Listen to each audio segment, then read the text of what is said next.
Assalamualaikum warahmatullahi wabarakatuh. Selamat malam pemirsa Jambi TV yang ada di rumah. Senang sekali tentunya pada kesempatan malam hari ini saya Fitria Ramadian kembali menyapa Anda di program Dewan Menjawab. Dan pemirsa Jambi TV, seperti yang kita ketahui bersama bahwa infrastruktur merupakan salah satu kebutuhan dasar bagi masyarakatnya. Akses perekonomian, pendidikan, kesehatan, dan lain sebagainya dapat berjalan dengan lancar jika pembangunan dari suatu daerah tersebut berjalan dengan baik. Dan pemirsa Jambi TV, saat ini di Provinsi Jambi sendiri tengah berlangsung atau berjalannya progres pembangunan baik jalan dan bangunan dengan sistem multi-years. Seperti kita ketahui bersama juga, dan pada malam hari ini kita ingin mengetahui lebih detail sejauh mana progres pembangunan tersebut dan seperti apa pengawasan dari Dewan Provinsi Jambi sendiri. Malam hari ini tentunya telah bergabung bersama saya pimpinan 3 DPRD Provinsi Jambi, Bapak Dr. Insinyur Ahmad Fauzi MT. Selamat malam Bapak. Selamat malam, Assalamualaikum warahmatullahi wabarakatuh. Waalaikumsalam. Pemirsa Jambi TV. Apa kabarnya Pak malam hari ini? Alhamdulillah sehat. Baik, senang sekali pastinya Studio Jambi TV kehadiran sosok pimpinan 3 DPRD Provinsi Jambi, dan malam hari ini Dewan Menjawab akan membahas mengenai mengawal pembangunan infrastruktur yang berkualitas di Provinsi Jambi. Baik, Bapak, kita kalau berbicara nih mengenai infrastruktur sendiri, sepertinya saya berbicara dengan orang yang tepat sebagai pimpinan 3 DPRD Provinsi Jambi. Saya koreksi, bukan pimpinan 3, pimpinan Jadi, Komisi 3. Pimpinan Komisi 3 DPRD Provinsi Jambi. Dan kita mau bahas ini dulu nih Pak, mengenai jalan yang tengah dibangun. Ada beberapa proyek multi-years di Provinsi Jambi. Salah satunya itu Jalan Simpang Pelawan Batang Asai. Kita pengen tahu nih Pak, sudah berapa persen pembangunannya sendiri?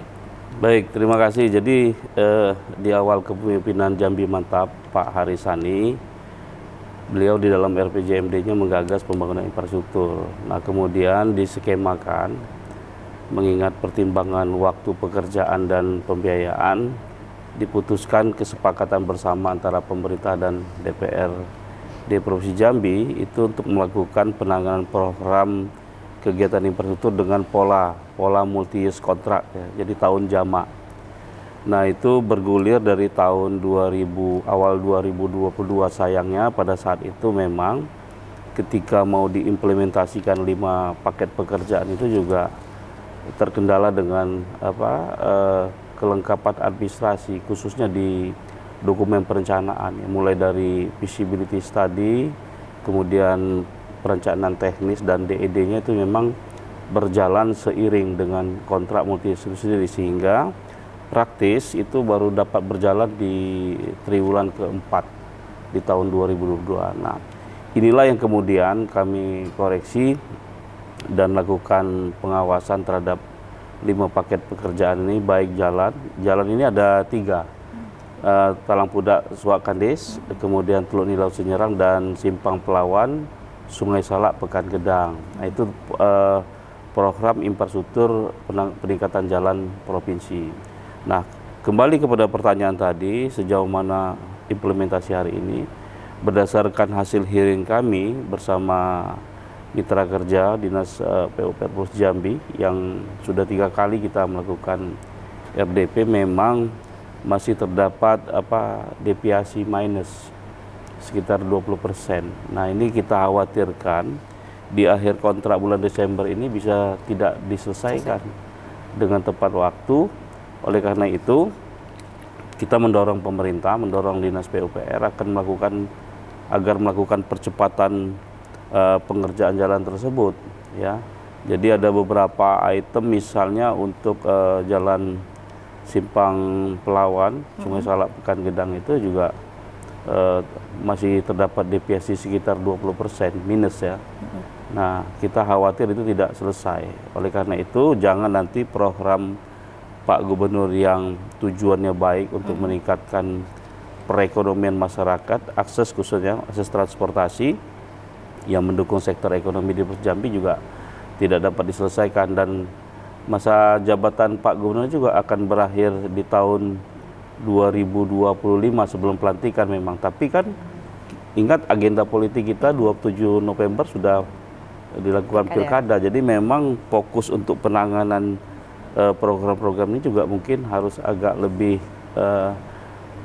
besar gitu perhatiannya. Nah, oleh karena itu fungsi kami kan sebagai pengawasan, kami hanya mengingatkan, turun ke lapangan, terjadi ada deviasi di beberapa segmen jalan itu yang belum diselesaikan, lakukan percepatan. Misal contoh sekalian saja simpang Talang Pudak Suak Kandis. Itu kan rekomendasi dari Komisi 3 setelah turun ke lapangan untuk mengejar deviasi tadi, ketertinggalan pelaksanaan tadi progresnya. Kita menyarankan ada dua hal. Yang pertama, menambah AMP ya untuk pengolahan aspal itu ya. Kemudian satu lagi bleaching plan itu untuk rigid beton, karena di ruas jalan penanganan multi-use Talang Pudak Suak Kandis itu ada beberapa segmented jalan yang kemudian konstruksinya aspal konvensional dan ada juga yang rigid beton.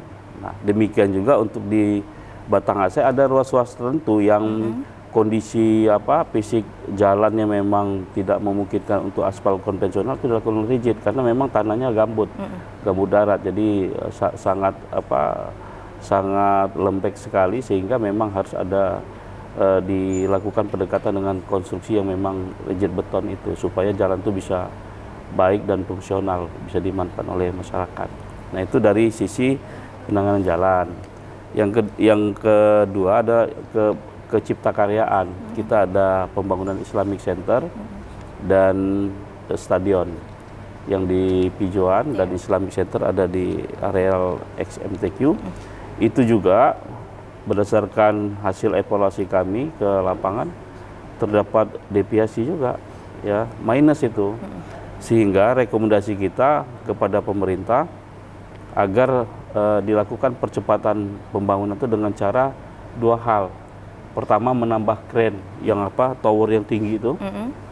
Kemudian tenaga kerja itu hampir 80 orang itu rekomendasi kita, agar bisa terkejar sampai tanggal 24 Desember akhir kontrak, dan itu dapat diselesaikan. Nah, kami lihat di DPR, pemerintah sudah menindaklanjuti. Beberapa hari ini ada dua berita yang terilis di media sosial bahwa Pak Gubernur juga sudah menginstruksikan dan bahkan sudah meninjau dan bahkan sudah mengekspos informasi terakhir yang kami dapat, pembangunan Islamic Center itu sudah mencapai 60,4%. Artinya di sisa waktu pengerjaan lebih kurang efektif 6 bulan ke depan ini, harusnya itu bisa selesai. Baik, itu tadi untuk pembahasan proyek-proyek multi-years yang ada di Provinsi Jambi. Kita balik untuk pembahasan ruas jalan sendiri, Pak. Ada 3 ruas jalan di Provinsi Jambi yang saat ini tengah dibangun. Apakah dari Komisi 3 DPRD Provinsi Jambi sendiri sudah turun ke lapangan, dan bagaimana nih Pak, target di akhir tahun sendiri itu bisa tercapai?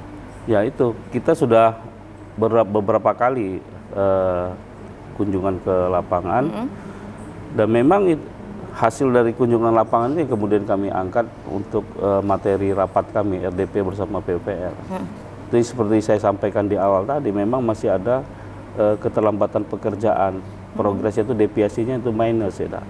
Oleh karena itu memang PUPR harus serius gitu untuk melakukan percepatan, dan pihak ketiga, pihak pelaksananya juga harus serius untuk bagaimana saran-saran yang kami sampaikan, karena tugas kami ini kan hanya pengawasan. Kalau eksekusinya kan ada di pemerintah.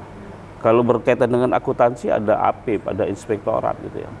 Jadi harus dipahami tugas Dewan itu dalam konteks pengawasan yang secara politis, dan kalau secara teknis kita tidak punya kompetensi untuk itu, tetapi secara politis karena ini sudah disepakati anggarannya selama 3 tahun, dan ini kan produk pemerintahan daerah, produk gubernur dan DPR, dan anggarannya disetujui. Nah, kami khawatir jangan-jangan nanti anggaran yang sudah disetujui kemudian tidak selesai. Oleh karena itu kami concern terhadap percepatan pelaksanaan penyelesaian pekerjaan itu. Nah, puncaknya adalah melakukan RDP. Nah, kita masih menunggu progres dari hasil RDP ini, apakah PUPR juga serius menindaklanjutinya bersama rekanan itu. Baik, nah untuk ruas jalan sendiri ini, seperti yang Bapak tadi sudah bicarakan juga bahwa itu baru maksimal dimulai pada triwulan 2022. Iya, triwulan keempat. Triwulan keempat 2022. Apakah ada hal-hal lain Pak, selain karena mulainya juga cukup terlambat, apa ada aspek-aspek lain yang membuat pembangunan ini belum memenuhi target? Logikanya di dalam perencanaan pembangunan itu, dokumen perencanaan itu kan memang harus diselesaikan 1 tahun sebelum pelaksanaan. Nah, memang ada sisi positif dan negatifnya dari ide Pak Gubernur untuk menyelesaikan multi-years ini. Di satu sisi positif artinya beliau kepengen sekali bahwa infrastruktur ini bisa ditangani secara baik dan bermanfaat untuk masyarakat, khususnya dalam bentuk bangkitan ekonomi. Karena ini kan jalur ini transportasi yang mendukung sektor ekonomi. Tapi di sisi negatifnya karena kepengen cepat sehingga perencanaan itu tidak dipersiapkan secara matang. Ini otokritik juga. Kalau kami hari ini berbicara tidak matang, sudah terlambat gitu. Dan itu sudah menjadi materi pembahasan kami di Komisi 3 dan di Badan Anggaran. Ketika akan mengesahkan anggaran ini, kami pertanyakan, apakah ini perencanaan dapat diselesaikan dalam waktu yang singkat? Karena ketika perencanaannya belum selesai, tentunya dia akan berpengaruh terhadap pelaksanaan fisik. Fisik itu tidak bisa dilaksanakan ketika dokumen perencanaannya belum ada. Nah ini kan ke depan jangan sampai terjadi lagi, dan kita sangat hati-hati karena memang hari ini mohon maaf, jadi audit yang dilakukan oleh inspektorat, oleh BPKP, oleh BPK, bahkan supervisi KPK sudah masuk ke aspek perencanaannya gitu. Benar nggak perencanaannya? Nah itulah kemudian yang menyebabkan kenapa kegiatan fisik ini terlambat dilaksanakan, karena masih menunggu dokumen-dokumen pelengkap di dalam pelaksanaan kegiatan proyek itu, salah satunya adalah FS. Nah, kita memberikan apresiasi untuk satu pembangunan keciptakaryaan di stadion ini. Stadion ini progresnya positif. Dia tidak terjadi deviasi. Jadi on schedule dia bisa menyelesaikan. Hanya memang terjadi koreksi di perencanaan itu berkaitan dengan segmen-segmen bangunan yang seharusnya dikerjakan, tetapi ketika evaluasi di lapangan itu dilakukan adendum, dan ini sesuai dengan aturannya memang dimungkinkan, tetapi menurut kami lagi-lagi koreksi dari Dewan agar perencanaan itu lebih matang sehingga tidak terjadi adendum-adendum di dalam pelaksanaan. Baik, nah setelah beberapa kali turun ke lapangan nih Pak, apa nih Pak yang Bapak temukan di lapangan sebagai catatan penting dan rekomendasi kepada pihak eksekutif di Provinsi Jambi terkait pembangunan ruas jalan ini sendiri Pak? Seperti kita ketahui juga bahwa mungkin untuk di daerah Batang Asai sendiri itu pada awal tahun 2024 lalu terkena musibah banjir. Apa itu juga menjadi salah satu penyebab akhirnya mundur untuk waktu pengerjaannya? Saya enggak kan, jadi kan di dalam di dalam pelaksanaan pekerjaan ada target tahapan. Kalau banjir kan tidak sepanjang masa gitu. Ini kan dikerjakan secara multi-years kan. Artinya lagi-lagi kami memang mengkoreksi, dan ini sudah kami jadikan catatan strategis di dalam laporan keterangan pertanggungjawaban Bapak Gubernur.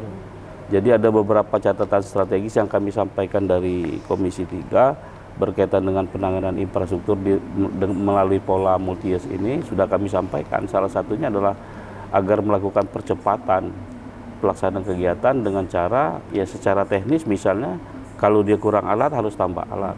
Kalau dia kurang tenaga kerja memang harus disuplai tenaga kerja sehingga waktu jam kerjanya itu mencukupi untuk menyelesaikan beban kerja yang tinggal 6 bulan ini gitu. Itu menjadi catatan strategis kami kepada Pak Gubernur. Mudah-mudahan ini ditindaklanjuti oleh Pak Gubernur sehingga program beliau ini yang menjadi ikon, kalau istilah keren itu menjadi proyek strategis daerah.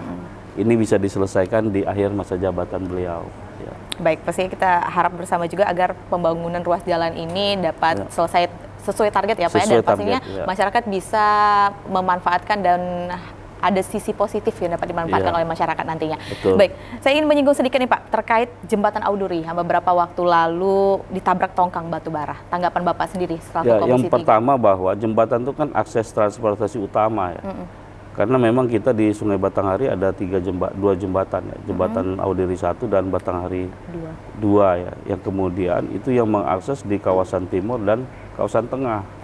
Ya kalau Auduri Batanghari 2 kan mengakses ke kawasan timur Provinsi Jambi, dan ini menjadi aset strategis yang memang harus dilindungi. Nah, harus diketahui bahwa ketika berbicara masalah infrastruktur kan bicara masalah aset. Ini kan jalan nasional.